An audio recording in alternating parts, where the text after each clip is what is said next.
As we begin, I once again want to do and I promise, brief summary of the threads that conspired to weave the tapestry of the Reformation. Now, others might refer to them less as threads that weaved a tapestry as those that frayed in the unraveling of the church caused by a pack of troublemakers.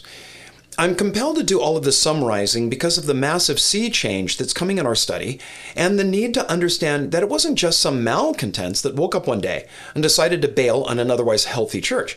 Things had been bad for a long time, and the call for reform had been heard for a couple hundred years. The Western European church of the 14th and 15th centuries experienced a major crisis of authority. The crisis came from challenges both within and without. They combined to plant seeds of doubt in the minds of many about the legitimacy of church leaders. So let's review some of the things that they'd done and what happened to the church to create the crisis. Due to the politics of late medieval Europe, Pope Clement V moved the papal seat to Avignon, France in 1309 in what's come to be called the Babylonian captivity of the church because the pope came under the influence of the French throne. When another pope was selected in Rome, the church was faced with two men who claimed the title Vicar of Christ. This papal schism confused the people of Europe and stirred strong feelings that the office of pope was more a political fixture than a spiritual office. At the insistence of the Holy Roman Emperor, the Council of Constance ended the schism, but the solution raised serious questions about the authority of the papacy, further dividing church leaders and distressing the people of Europe. In addition to these political shenanigans, the church was marked by widespread corruption and fraud. Simony, the buying and selling of ecclesiastical offices, was common. Immorality among monks, priests, bishops, and cardinals was at some times and some places not even hidden. The church spent a fortune acquiring thousands of relics for its cathedrals and paying for them with the selling of indulgences, something that we're going to be talking about soon. The Inquisition had terrorized whole sections of Europe, especially in Spain, and while the church justified its actions by saying that it was rooting out heresy, many knew that some victims of the Inquisition were innocent. The church simply wanted their property and wealth and had used the Inquisition as a means of enriching itself. With the birth of the Renaissance and a new open-mindedness about thinking outside the realm of official authority, the church became an object of ridicule and satire in pamphlets and books that were readily available now because of the invention of the printing press. So let me be clear. Some of the harshest criticism of the church came not from outsiders, but from faithful priests and monks disgusted with the corruption and error that they saw among their peers. As a reaction to the stultifying academic pursuits of scholasticism, there was a popular movement all across Europe known as mysticism, in which people simply wanted to feel their faith and sought to make contact with the divine through meditation and a more personal link to God than going through the official priesthood. Most significant was the movement known as the Brethren of the Common Life. Their most famous spokesman was Thomas à Kempis, whose little book On the Imitation of Christ continues to be a widely read devotional classic. The Brethren stood in opposition to the monastic orders, which, for the most part, had become centers of corruption. The Brethren breathed new spiritual life into the church. They stressed personal devotion to Jesus through meditative study, confession of sin, and imitating Christ. They emphasized holiness and simplicity in lifestyle. In many ways, the Brethren prefigured the reformers of the 16th century. With the Bible being translated into the languages of different Europeans, people no longer had to rely on a priest telling them what it said. They could read it for themselves. The 16th century world was one of astonishing change. Medieval civilization, dominated by an institutional church, was disappearing. Modern nation-states challenged the church for political and economic supremacy. And the voyages of discovery made the world seem smaller at the same time that new worlds were opening. The Renaissance of northern Italy saw many turn from a hidebound and superstitious Catholicism to the romanticized glories of ancient Greece and Rome. Into this changing world stepped one Desiderius Erasmus. Now, taking the pulse of the times, Erasmus ridiculed the Catholic Church with biting satire. His works were wildly popular.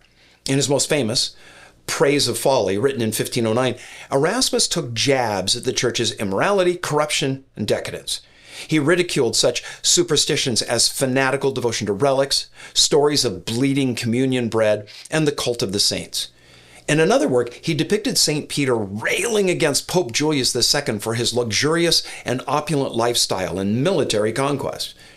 But it was in 1516 that Erasmus published his most important and influential work. And that wasn't satire. That was a Greek edition of the New Testament. He examined and compared the available New Testament manuscripts and citations from the Church Fathers. The result was an accurate New Testament Greek text that became the New Testament of the Reformation. One epigram regarding the Reformation states, quote, "Erasmus laid the egg that Luther hatched," unquote. The illegitimate son of a Dutch priest, Erasmus lived in search of knowledge, in pursuit of piety, in love with books, and oppressed by the fear of poverty.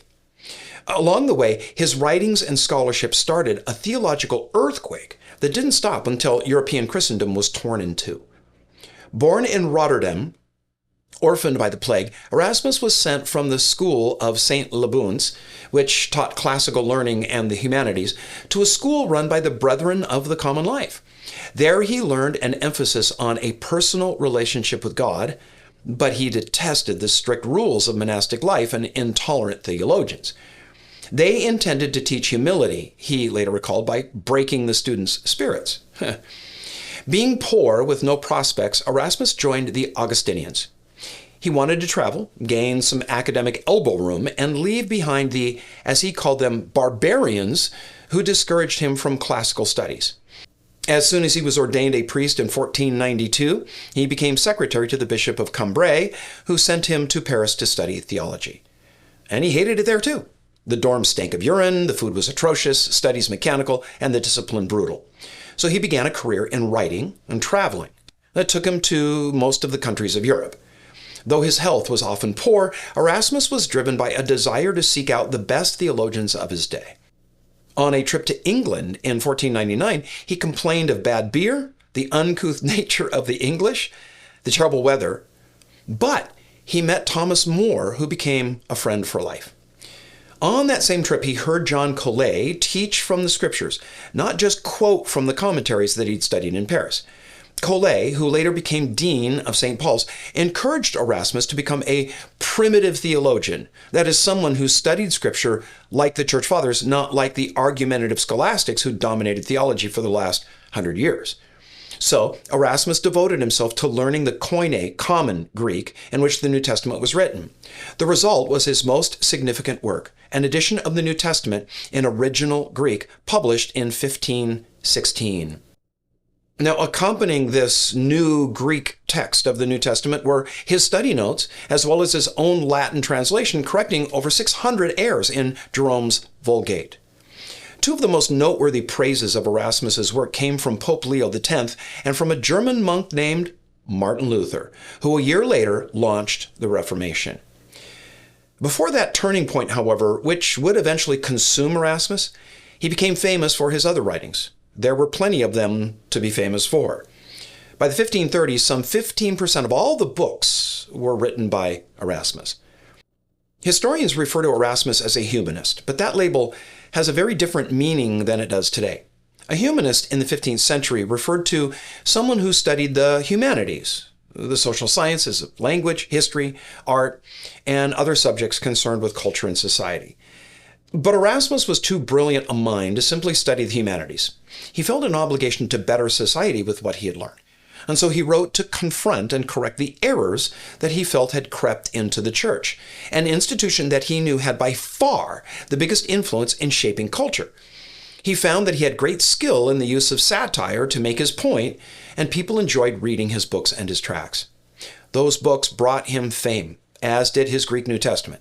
This, and his attacks on the church, caught Martin Luther's attention, who wrote asking for Erasmus's support. Now, the two never met, but their fates were intertwined. Erasmus's enemies accused him of inspiring Luther, who was accused of breaking up God's church.